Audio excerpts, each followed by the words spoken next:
واسأل القرية التي كنا فيها والعير التي أقبلنا فيها وإنا لصادقون قال بل سولت لكم أنفسكم أمرا فصبر جميل عسى الله أن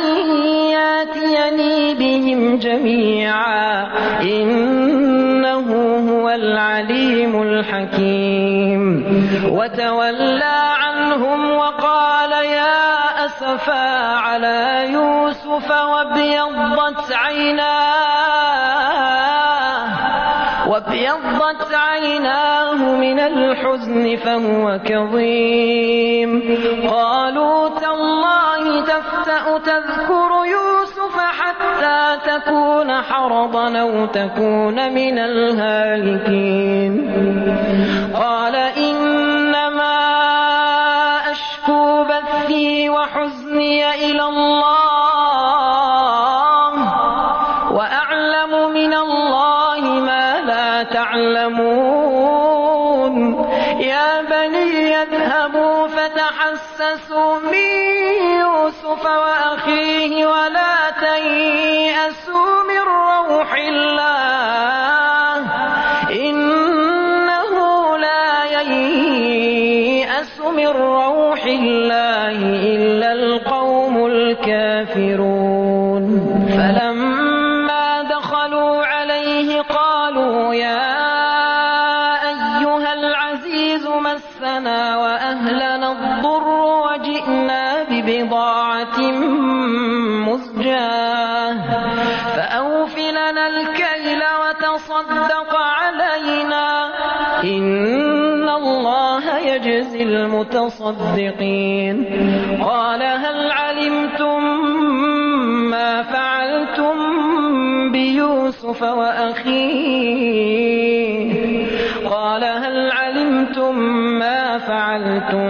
بيوسف وأخيه إذا أنتم جاهلون قالوا أئنك لأنت يوسف قال أنا يوسف وهذا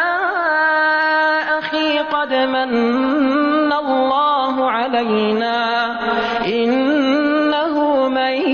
يتق ويصبر فإن الله لا يضيع أجر المحسنين قالوا تالله لقد آثرك الله علينا وإن كنا لخاطئين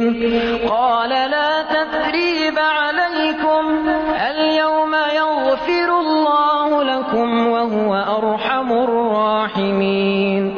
اذهبوا بقميصي هذا فألقوه على وجه أبي يات بصيرا واتوني بأهلكم أجمعين ولما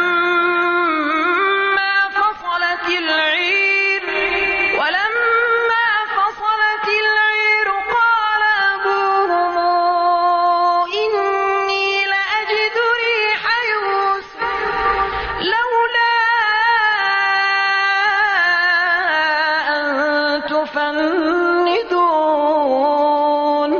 قالوا تالله إنك لفي ضلالك القديم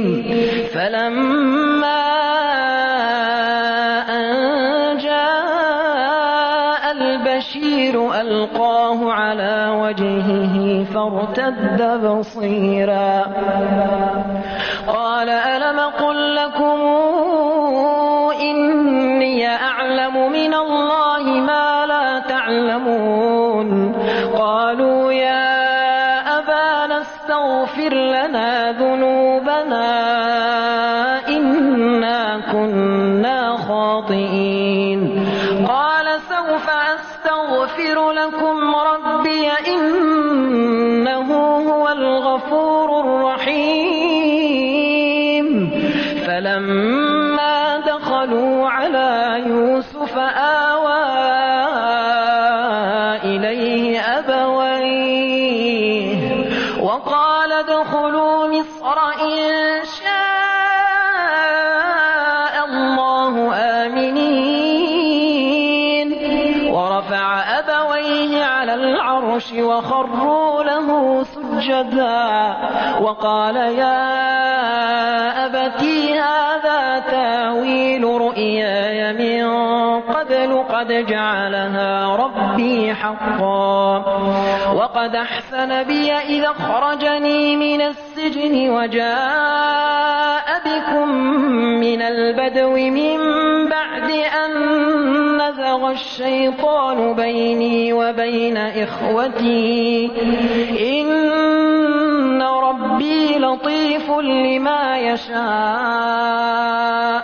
إنه هو العليم الحكيم.